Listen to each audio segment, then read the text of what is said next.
It was 2019. My aunt died the day after my birthday. So it was like I was really going through it. Now me, older, successful, focused, and now I'm bougie, and I don't put nobody down. I am a mother of two, and they watching me. They watch me work from home. They watch me go in that depression state. They watch me lose myself and find myself again. They watching mommy. I want to welcome you to the Content Aesthetic Show, where we have different med spa owners, different aesthetic professionals come in and share their stories so they can help you keep thriving and making a difference in your world. And on today's episode, we have Mikale Sampson. How are you? I'm doing well. How you doing? I am blessed. Yes. So, Mikale, I want to know, what is it that you do in your business to make a difference in your community? I help Stellas get their groove back and Kens feel like Barbies. Break that down. Okay, so in my community, a lot of people have self-esteem issues and depression issues. And just, overall, they look in the mirror and some people are just truly unhappy with how they look. And I help them smile again. I help them love themselves again. I help them want to go back outside, get dressed, go on a date, get cute for their man again. Like, I know some girls wasn't wearing lashes and stuff until they started coming to my shop. I make girls want to feel who they truly are. Get back to who you are. I love that. What made that your mission? I went through a lot to get to where I am. With my journey, when I lost my aunt and I gained weight myself, I was a cheerleader and a stepper my whole life. And then I got up from 180 to 267 pounds. In my eyes, I looked like Rasputia, and I was just like, this is not it. What can I do? And then my mom's friend, she came one day and she was like, I'm doing this body sculpting thing. Let me try it on you. And in 3 sessions, I started feeling myself again. Like before, I would never forget, it was Thanksgiving. And it was 2019. And my aunt died the day after my birthday. So it was like I was really going through it. And my uncle and them, they kept taking family pictures because it was Thanksgiving. And I was just like, delete it. And he was like, no, I'm not deleting this. I was like, look, I look fat. Like, in my mind, I look fat. And he was like, nothing's wrong with that. I'm like, no, delete it. So after that day, and then it was like the next day, she had the conversation with me. And I started the sessions. So after session 3, it was around New Year's. I was like, I'm going to do this. Yeah. It was changing me. It was making me feel like, girl, get out of that shadow, get out that cloud, get out that darkness, go back to who you are. You used to love yourself. You are the light. Shine. Yeah. Let the storm go. Let the clouds go. And I was just like, I just kept telling myself, if it helped me, I can help anyone. And I just, I tracked my journey online. I did my body sculpting sessions live a couple times on Facebook, and I got 50 to 100 shares back to back. And my community was really like, what are you doing? Can I try it? Can I try it? I'm like, okay, come on. I love that. What gave you that power and that momentum at that time, right? Because you could have kept being in that dark side, but you like, no, this time, right now, I want to rejuvenate me and I want to get me back. When I started seeing my weight go down with the body sculpting, I was like, okay, I got to do something. Yeah. I got to do something. I started outside of my home in my apartment. And at the time, I was a college graduate. I had just graduated with my medical billing and coding degree. Yeah. So it was, what I do now has nothing to do with my degree. Most people. I was like, am I going to use my degree or am I going to do what I want to do? What makes me happy? What's changing my life? Because I felt so inspired. I was like, Mom, I want to take a course. It's tax time, Mom. Yeah. I'm telling my mom, I'm writing in my journal. I'm like, I'm going to take this course. I'm going to take my tax money and I'm going to flip it. Yes. And I'm going to put it into my business, into myself. And I became the face of my brand. Yes. And Cakes Contours became alive during tax time. She's a tax pandemic baby. I love that. And the reason why I love it, because most people blow their tax money. What made you say, let me invest my tax money in something that can build and not something that was material? I am a mother of two, and they watching me. They watch me work from home. They watch me go in that depression state. Yeah. They watch me lose myself and find myself again. They watching mommy. And, they can't watch mommy just sit there and just lose it. What, I'm going to commit suicide, and who going to raise them? Nobody going to take care of my kids like me. That's what drives me every day. I've been to the point where I was thinking about, Yeah. and it was just like, who gonna take care of them if I take myself? Nobody is gonna raise them like me. Yes, they have great, amazing fathers, but I'm mommy. Yeah. You know what I'm saying? So it started from within. You got to sometimes look in that mirror and you got to cry sometimes. Yeah. It's okay to cry. People scared to show emotion now. Everybody acts so strong and emotionless. I'm going to break down real quick and get it back together. It's okay to cry for 15 seconds, sis. Get it right. 15 seconds. 15 seconds, 15 minutes, take however long you need to regroup and refocus and find you. And that's what I had to do for myself. That's beautiful. For you, your kids looking at you as a superhero. And sometimes, you know, we human, right? Mm-hmm. But for you to make sure that you always show up in that light, why is that important? Is that something that you seen generations before you? If you haven't seen it, like, why is it important that your kids see you in that light? We got to change to start it somewhere, right? Yeah. Even if, you know, my family, everybody does their different things. My family mixed with military and nurses and stuff, but who doing something major that's like, wow, it's changing the world. It's having an effect on the world. Like, I'm hitting the celebrity world. It's having an effect on the world tremendously. And I got to do that. I got to be that. And sometimes if you're the first one or the second one or the first generation or second, just start. It starts with you. Yeah. You know, we the only ones who hold ourselves back at the end of the day. People don't realize you stopping you. It's all mindset, right? Mm-hmm. And it's like that limiting belief really limits us. Yeah. When we don't believe we can't do it or we don't believe it's possible, even though somebody else across the street did it, we still don't believe we can. And I really believe that that's generational. Yeah. You know, I'm a project baby, right? So I'm from none. So I didn't even know that it was a big world out here. That's what I'm saying. So when I started to realize that I can do anything in this world if I put my mind to it, and if I get up and do it, I was like, oh, this easy. This too easy, because it's like we made it out the jungle, so we can make it anywhere in the world. And so that's how I look at life. And so I'm first generation entrepreneur legit, right?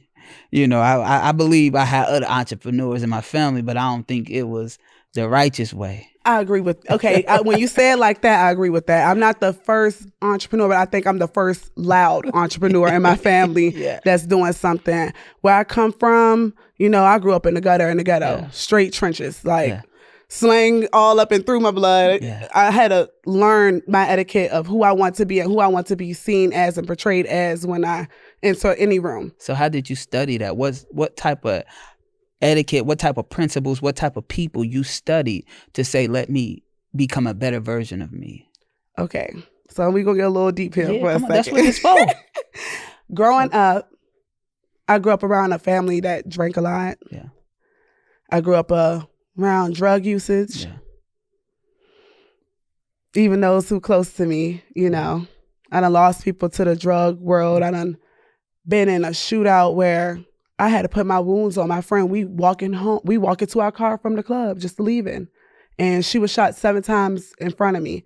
And the other dude was shot 8 times on the other side of me. And I had to choose who I was going to try to put pressure on. I chose her, and, you know, she survived. And the dude, he survived as well, thank God. And he's paralyzed from the right side down. But just going through all these horrific scenes and stuff, it's like, I have to show my kids something different. Like, where I come from, I done lived in almost every project Richmond has to offer, every side of so when people see me and they're like, oh, she Miss Bougie. No, I cleaned myself up. I got it together. I've been there. Yeah. I've did jail time before. Yeah.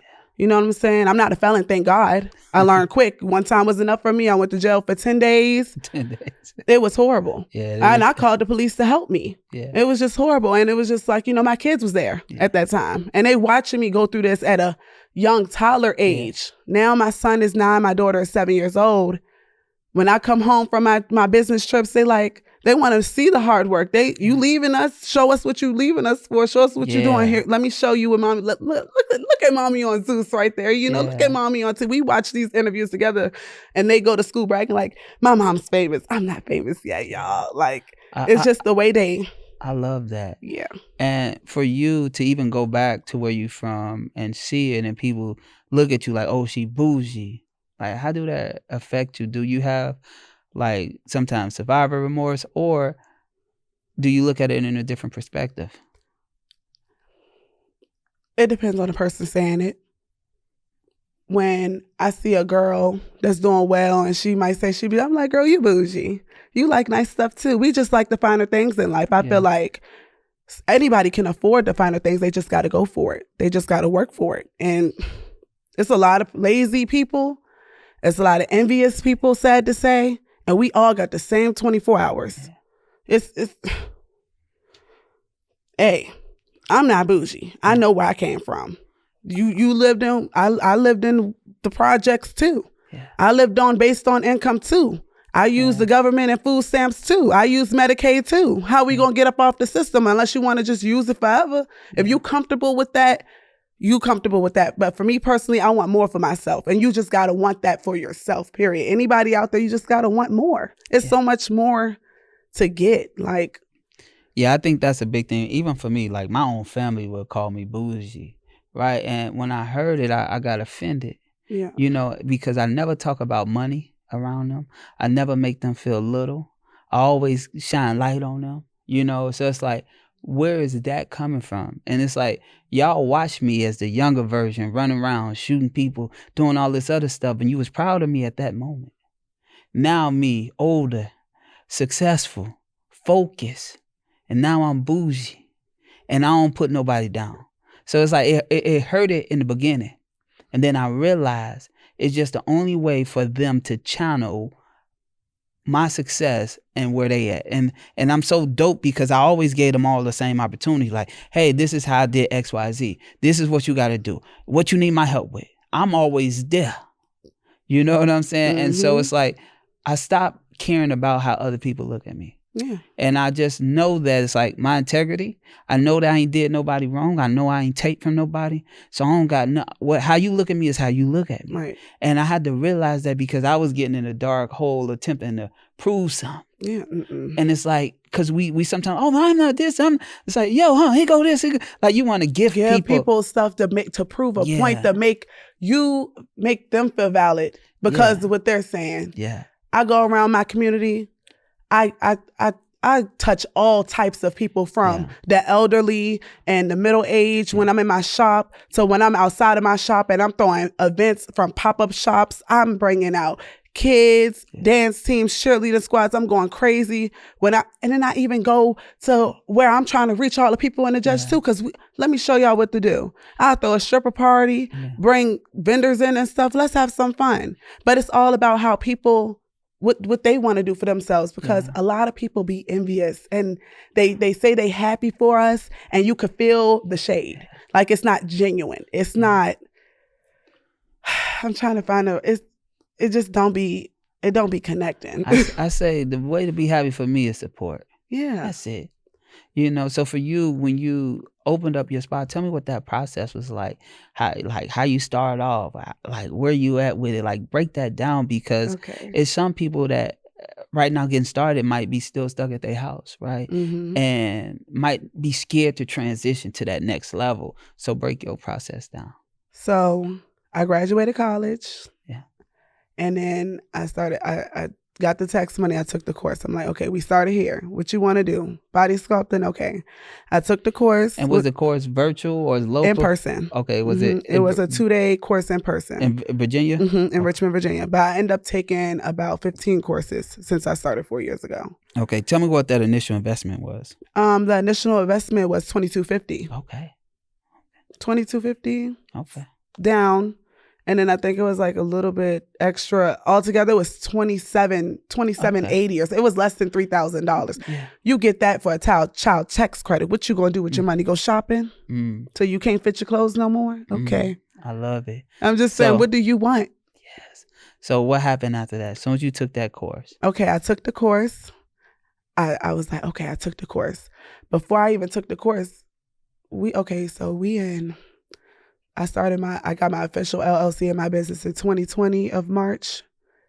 I took the first capitation with my mom's friend in November after Thanksgiving to December. So from December and November to January before tax money hit, I wasn't planning.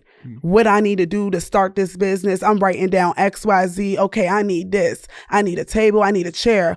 Ooh, I can't buy straight up cash right now. I'm going on Facebook Marketplace. I'm going to offer up to get my materials real quick, the starter kit for myself. Some of these courses do offer starter kits, but me, I'm making sure I got everything already before I even take somebody's course. Whatever they give me is going to be extra or going to professionalize what I'm already trying to do. It's going to guide me and steer me. So I'm like, okay, I start ordering stuff. Okay, course came, the material came. I'm like, okay, Mom, I done took the course. She's like, what you going to do? I'm like, Mom, I'm ready to start cavitating. I'm like, let me try to do a model call. $50. First, I was like, anybody can come. Yeah. Just to bring them in. I'm doing all this out my living room. I transitioned the whole living room. Half the living room was cakes and toys. Half of it was home. Yeah. And I didn't even care because I knew it was going to get to me. It was a starter kit. You got to have the mindset that you know where you're going, and this is just for now. This is temporary. Yeah. You know, everything is temporary until it becomes permanent. Get you your permanent. I'm on the way. That's how I still look at it. Yeah. I got 2 suites right now. I'm looking for a big, major medical platform. Yeah. I'm on the way. You just got to stay the course, stay focused. So I'm doing the clients. I think I did like 4 or 5 $50 clients, and I'm at the time I'm working a full 9 to 5. Let me ask you this: how important was that first $50 for you? Ooh, so important. Yeah. I mean, I was getting paid and I was worth something. Yes. I'm worth something other than just, you know what I'm saying, the regular 9 to 5. I done made $50 quicker than and I'm clocking in every day. At the time, I was still working from home for, I think I was working for Airbnb call center. Yeah. Or Allstate call center. I was a call center junkie before I started my own business. So I was working at some call center. I just kept telling my mom I'm scared to quit. So for the first year of my business, working from home for my business, I was working from home for somebody else. Yeah. And after a while, when you keep seeing your consistent return, let that job go. It's scary. I was scared. I was scared. I'm talking about working my job and running my business. I hit 6 figures my first year of running Cakes Contours. But that was with 2 incomes combined. Yeah. What can I do without that other income? Can I go harder in the shop? Was that scary for you? I was terrified. I'm a mommy. I'm a single. At the time, I was a full single mommy. You know what I'm saying? I was still trying to figure out co-parenting and stuff. Nothing was solidified. So I'm like, okay, I got to quit this job. I don't want to quit. I'm looking at Facebook. Some girl, she was talking about how she was debating how she left her job and it was the best decision she ever made because she'd been working selling bundles and it was her niche. And I'm like, oh my gosh. Yeah. Is that my sign? Yeah, like, let's go. I put in a 2 weeks notice and took a leap of faith. And I opened up my books like, y'all, our change, XYZ. Next thing you know, I'm opening up a suite.